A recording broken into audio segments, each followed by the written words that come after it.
সমাজে কোনো সম্মান ইজ্জত কিচ্ছু আপনাদের থাকবে না যদি মা শুধু কষ্ট নিয়ে, যদি আপনাদের 3 ভাইয়ের উপরে কষ্ট নিয়ে যদি সাত চোখটা লাগে। এজন্য আমি আপনাকে যদি আপনাকে হাত ধরি, আমি আপনাদের পায়ে ধরি, আপনাকে 3টা ভাইয়ের পাও আমার আইনা দেন, আমার বুকের মধ্যে নিয়ে আমি ধরে আপনাকে কমো। মা যতদিন বাইচা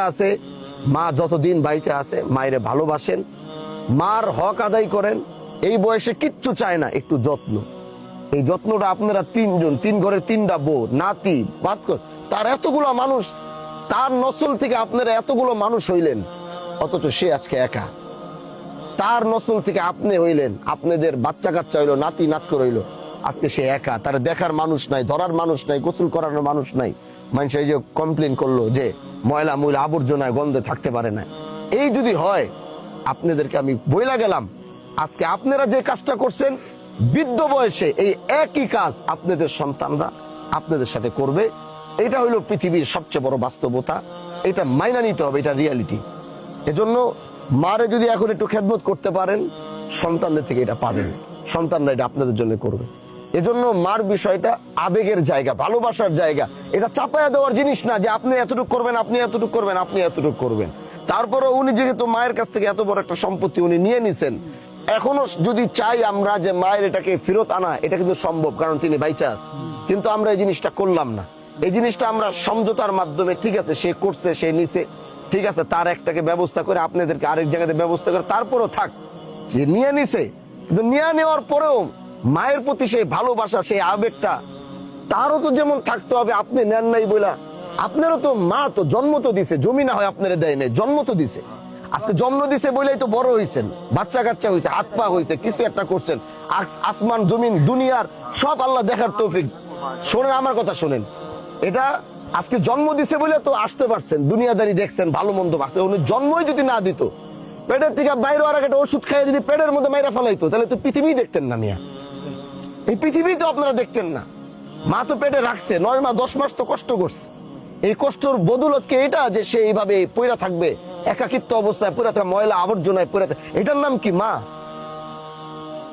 আমরা তো মারে মাথায় পারলে মন চায় যে মারে মাথায় নিয়ে সারাদিন মায়ের মাথায় নিয়ে ঘুরি, মার পাউডা যেন জমিনে না লাগে, আমরা এটা চাই। আর আপনারা এই 3টা ভাই মাটা এইভাবে কিভাবে ফালায় রাখেন? এই জন্য আমি আপনারা বলি, আমরা চাইলে পারতাম আপনার মার জমিটা এখন ফেরত দিয়ে আবার আনতে, আমরা সেটা করি নাই। কিন্তু আপনি এটা বুঝতে হবে যে আপনার মার হক, আপনার মার দায়িত্ব জায়গা জমিনের জন্য না। মার শব্দের পর আর কোনো শব্দই থাকে না। জায়গা জমির জন্য তারা ভালোবাসতে হবে না, জায়গা নিচে বলে তারা খাওয়াইতে হবে, বিষয়টা এরকম না। ওইটা মনের জায়গা, ওটা সন্তানের দিলের অবস্থা মায়ের প্রতি। এজন্য আপনি আপনার মার দেখভাল এটা তো করবেনই, তার সাথে আপনারা দুইজন জায়গা জমির ভাগাভাগির জন্য না, মার ঐতিহ্য, মার অস্তিত্ব, মার ভালোবাসা, মার যেখানে স্থান, 3 ভাইয়ের মাকে ওই জায়গায় স্থান দিতে হবে। আমি কি বুঝাইতে পারছি? আপনাদের মাকে 3 জনের ওই স্থানে রাখতে হবে। ও জায়গা নিচে দেখে আপনারা 3 জন মারে হালাই দিবেন, এটা হইতে পারে না। না, এটা এতদিন করলে তাহলে মা পড়ে থাকে কিভাবে? মা ময়লার মধ্যে পড়ে থাকে কিভাবে?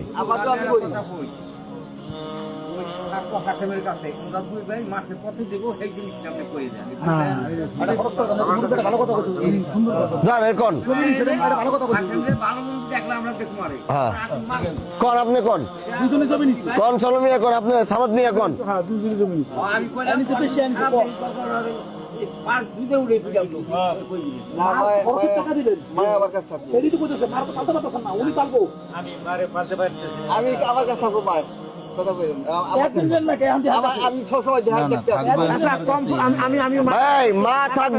মা থাকবে হাশেমের কাছে। আমার কথা শুনেন, মা আপনার কাছে থাকবে না, আপনার কাছে থাকবে না, মা থাকবে হাশেমের। হাশেম যদি ওর দায়িত্ব নিভাইতে না পারে, তারপরে কার কাছে দেওয়া যায় আমরা আলোচনা সাপেক্ষে দেখবো। আমরা প্রথমবার হাশেম কাছে দিয়ে দিতেছি। হাশেম যদি ব্যর্থ হয়, তারপরে কার কাছে দিতে হবে সেটা আমরা করব। এটা আমরা বিবেচনার মাধ্যমে এলাকার সবাই, আমরা এলাকার সবাই তার কাছে আমি খোঁজ খবর রাখবো। এখন হাশেম ভাইয়ের কাছে যে তার মা থাকবে, এখন হাশেম সাহেব নিজে ভ্যান চালায়, উনিও তো কষ্ট করে, তো উনার তো একজন মার, ঠিক আছে তার দায়িত্ব, তার হক সে আদায় করবে। আপনাদের 2 জনের হক মার প্রতি থাইকা যায় না? আপনারা হাশেমের কাছে থাকা অবস্থায় আপনারা 2 জন মায়ের জন্য কি দায়িত্ব পালন করবেন সেটা বলেন। ঠিক আছে, বলেন, এখানেই বলেন, সামাদ সাহেব আপনি বলেন। আপনি কি করবেন আপনার মার জন্য যদি হাশেম সাহেবের কাছে থাকে? আচ্ছা, এটা এটা কত, মানে এটা এই চেয়ারম্যান সাহেব আপনি বলেন।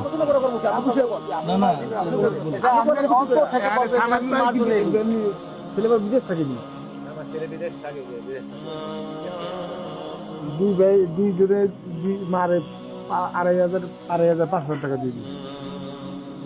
ঠিক আছে, ওষুধ দিয়ে যা আছে খাওয়া দাওয়া 2,500 টাকা, বেশি টাকা না। না না, আরে মার লিগে তো বললে কলিজা দিয়ে দিব। 2,500 টাকা কি আবার, কলিজাটা বাই করে দিয়ে দিব, 5,000 টাকা দিয়ে দিই। কলিজা বাই করে দিয়ে দিব। হাসেম তো কইছি এই কথা, আজকে হাসেমের কথাটা আমি খেয়ে দিচ্ছি। ও বলছে যে আমি পারবো। এই বড় মিয়া সাহেব, কথা বুঝতে পারছেন? 2,500 টাকা আর আপনি 2,500, দুইজনে মাসে 5 তারিখের মধ্যে দুইজনে 5,000 টাকা দিয়ে দিবেন। এই 2,500 দুজন দেওয়ার পরে আপনার ভাগেরটা আপনি দিয়ে, মায়ের যেন 1% কমতি যেন না থাকে। মায়ের ওষুধের কমতি, মায়ের জায়গার পরিবেশ, খাট দুয়ারের মধ্যে কোনো কিছু যেন কমতি না থাকে। আপনি যদি ব্যর্থ হবেন তাহলে পরবর্তীতে আমরা আলোচনা করব, কিন্তু আমার মনে হয় যে আপনি মায়ের জায়গার দায়িত্বে ব্যর্থ হবেন না, এটা আমার বিশ্বাস। এজন্য সমাজ সামনে, মুরব্বীদের সবার সামনে আপনার কাছে আপনার মারে আমরা বুঝাই দিয়ে গেলাম। এখন আপনাকে ওই 3 ভাইরে নিয়ে আমার না ছাড়া হইব না। আসেন, এই 3 ভাই উঠেন, এই 3 ভাই আহেন আমার কাছে। সামার সাহেব এদিকে দাঁড়ান, এদিকে আসেন।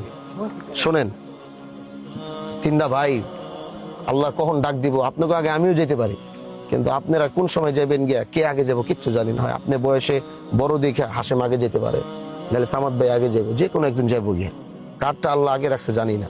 শেষ বয়সে জীবনের ওই শৈশব কালগুলা মনে কইরা, ভাই এই দ্বন্দ্ব তো আগে ছিল না। যখন আপনারা ছোট ছিলেন তখন তো এই দ্বন্দ্বগুলো ছিল না। এই বয়সে আইসা আপনাদের আমি অনুরোধ করি, এই 3টা ভাই আসেন, হাতটা দেন আমার কাছে। এই 3টা ভাই দেন। আজকে থেকে এই 3 ভাইরে যে এক কাতারে রাইখা গেলাম, আল্লাহর দিকে তাকায়া। আমি সব সময় আছি, কিন্তু ওরা আমার মানে না। মানবে, এখন মানবে। আসেন, ইনশাআল্লাহ। তুমি বড় ভাইরে বাবার জায়গায় রাখবে, ঠিক আছে? সমস্যা হলে আমার বলবে, আমি যদি না যাই তাহলে বড় ভাই না সামাদ ভাই, আপনার বড় ভাই না, বড় ভাইরে বাবার জায়গায় রাখবে। আজকের পর আর ভাই কোনো জ্ঞান করবেন না, ঠিক আছে? আহেন, এদিকে আহেন, 3 জন একসাথে আহেন, ঠিক আছে? ইনশাআল্লাহ। না, আপনি বড় ভাইয়ের জায়গায় রাখবেন। আজকে কোনো অভিযোগ দরকার নেই, আমারে কইবেন, আমি সমাধান করবো। তাও আপনারা 3 ভাই মিল মহব্বতের সাথে থাকবেন, ঠিক আছে? ইনশাআল্লাহ। সামাদ সাহেব কি বলছে? ইনশাআল্লাহ, ঠিক আছে?